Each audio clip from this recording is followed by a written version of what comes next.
Today we're going to talk about 10 common mistakes that German learners make so that you can hopefully avoid these after watching this video. Hallo und herzlich willkommen bei Speak Fluent German. My name is Salome and this channel is all about helping you build your confidence and conversation skills in German. So if this is what you're looking for, then you have come to the right place. Before we get started, make sure to like and subscribe. It really helps the channel to grow so that more German learners find these educational videos. Also, follow me on Instagram at SpeakFluentGerman, where I post daily quizzes, useful phrases in German, and more to help you master the German language. There is also a free PDF that goes along with this lesson so you can practice and make sure that you don't make these mistakes.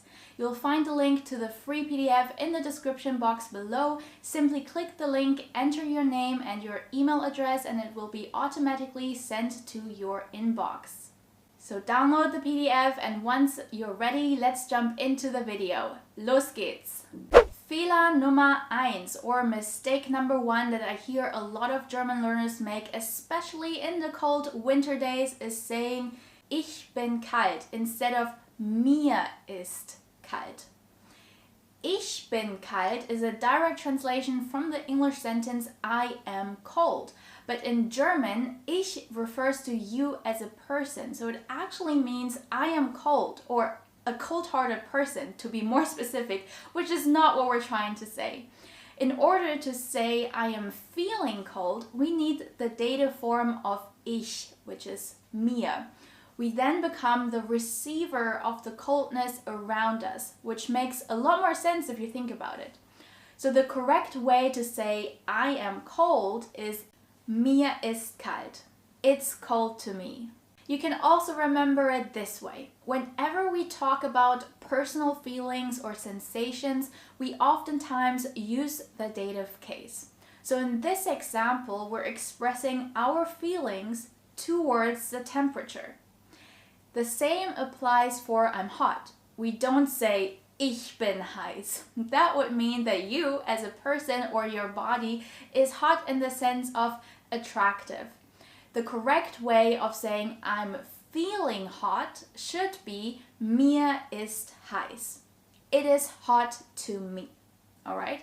So let's take a look at some example sentences. Which one of these is correct if I'm trying to say that I'm not feeling well? Ich bin schlecht or mir ist schlecht? Give you a few seconds. Is it ich or mir? It should be mir. Mir ist schlecht basically means I'm feeling bad or sick, which is a personal feeling, and in that example we need the dative form. Fehler Nummer 2. Another common mistake that I hear German learners make all the time is confusing wissen with kennen, which both mean to know in English. So for example, I hear a lot of the times people say Ich weiß Markus instead of Ich kenne Markus. But if both wissen and kennen mean to know, then what's the difference? Here is the difference. We use kennen with something or someone. Beispiel. For example, Ich kenne Martina. Ich kenne das Buch. Kennst du den neuen Lehrer? And wissen is paired with a subordinate clause or a side clause. Zum Beispiel, weißt du, wann der Zug kommt? Do you know when the train is coming? Ich weiß nicht, wo der Bahnhof ist. I don't know where the train station is. Wisst ihr, was passiert ist? Do you know what happened? So let's take a look at these two sentences. What's correct here? Ich kenne den neuen Kinofilm schon, or ich weiß den neuen Kinofilm schon.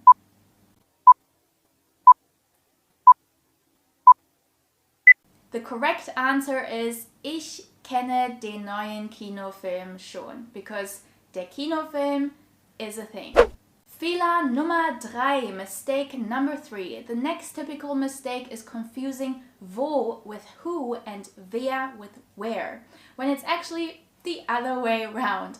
So in German, wo means where and wer means who. So if I want to say, where is my car, I'd say, wo ist mein Auto? And if I want to know, who is this, I'd say, wer ist das? Alright, so which question word should fit into this sentence? Ist der Bahnhof? Is it wo ist der Bahnhof or wer ist der Bahnhof?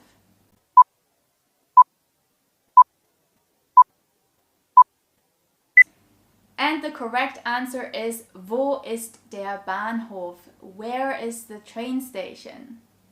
Very good. Fehler Nummer 4. Another very common mistake that German learners make is saying das ist Spaß instead of das macht Spaß, which means that is fun.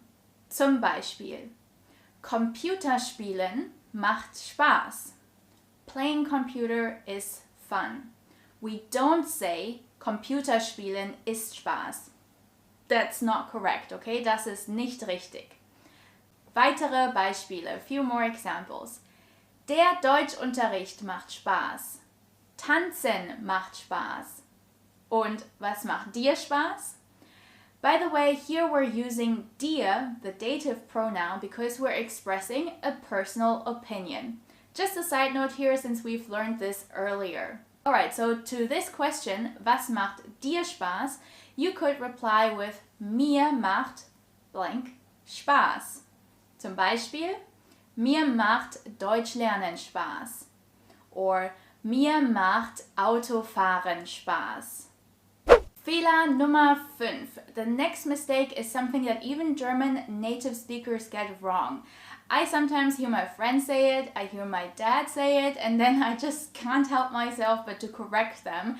Not something that makes me very popular amongst my friends, but it is what it is. The common mistakes that I'm referring to is the misuse of wie and als in the comparative form. So very often you'll hear people say, for example, ich bin schneller wie du, which is wrong, okay? As it means I am faster as you. Doesn't make any sense.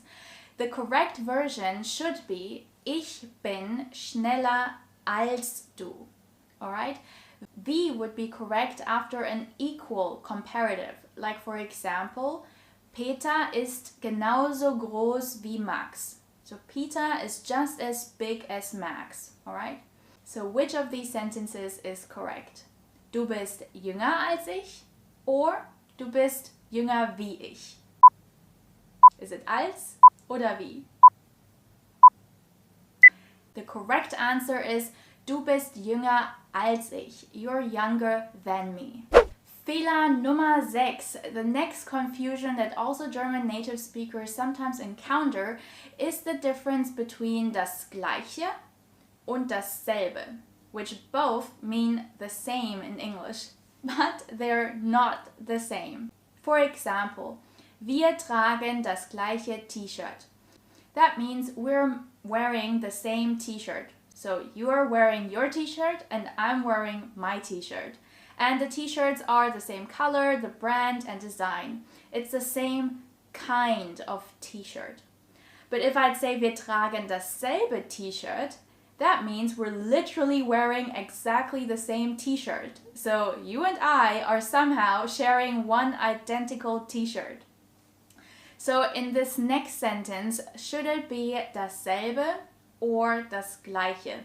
If we're trying to say that we are sharing the exact same identical car, should it be wir fahren dasselbe Auto or wir fahren das gleiche Auto?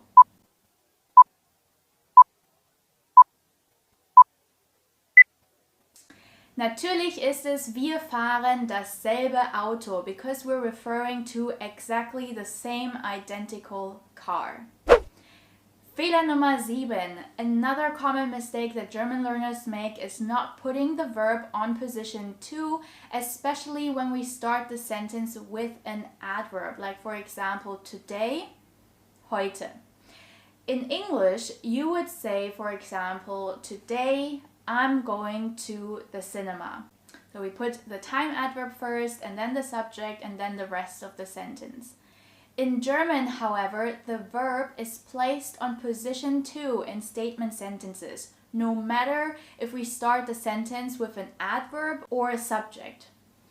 Heute gehe ich ins Kino would be the correct translation of this sentence. So heute goes first, then it's the verb, and then the subject and the rest of the sentence. So how do we translate this sentence? Today, I'm studying German.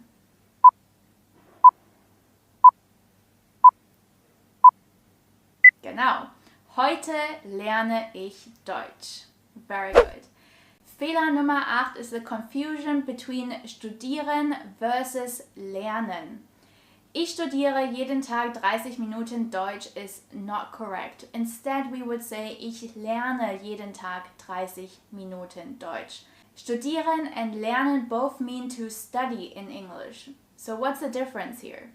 We use studieren when we're referring to a study program. So for example, ich studiere Medizin. I'm studying medicine at a university, alright? So we use studieren if we're referring to a study program or a major at university. And lernen is used for anything else, like studying for a test, studying at a language school, or studying a school subject. Zum Beispiel, ich lerne Deutsch. Ich lerne neue Vokabeln. Ich lerne für die Prüfung. I study for the exam. Alright, was ist hier richtig? What's correct here? Is it ich studiere für den Vokabeltest oder ich lerne für den Vokabeltest?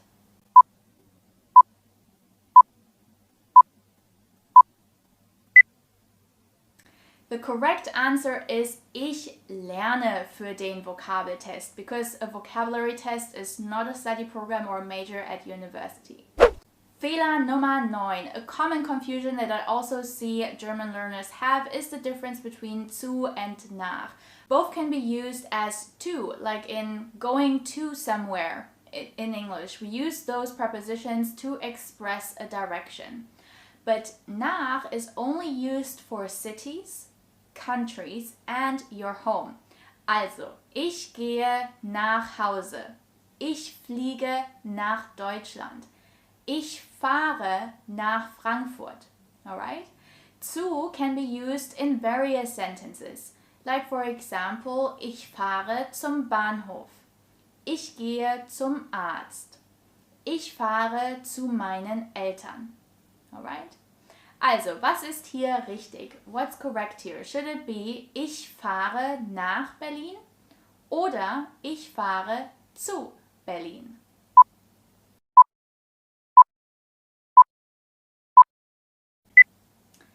The correct answer is ich fahre nach Berlin, since we're using nach for cities. Fehler Nummer 10. Last but not least is the misuse of kein, keine versus nicht. Alright?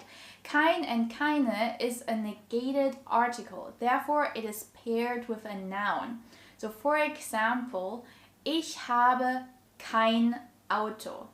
Alright? I don't have a car. Whereas nicht means not and is used with verbs and adjectives. So for example, ich fahre nicht gern Auto. I don't like driving the car. Or das Auto ist nicht schön. The car isn't beautiful. Alright, so what's correct here? Was ist hier richtig? Peter kauft keine Schuhe or Peter kauft nicht Schuhe?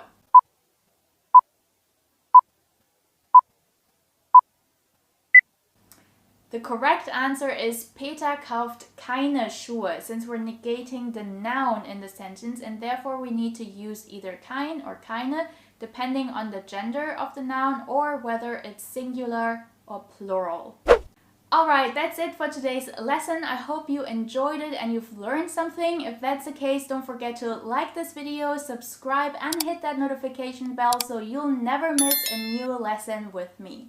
And if you want to learn more from me, I have a free lesson for beginners linked in the description box below. It's a great place to get started with your German learning and boost your confidence in the language. I would love to see you there. Das ist alles für heute. Vielen Dank fürs Zuschauen und bis zum nächsten Mal. Tschüss!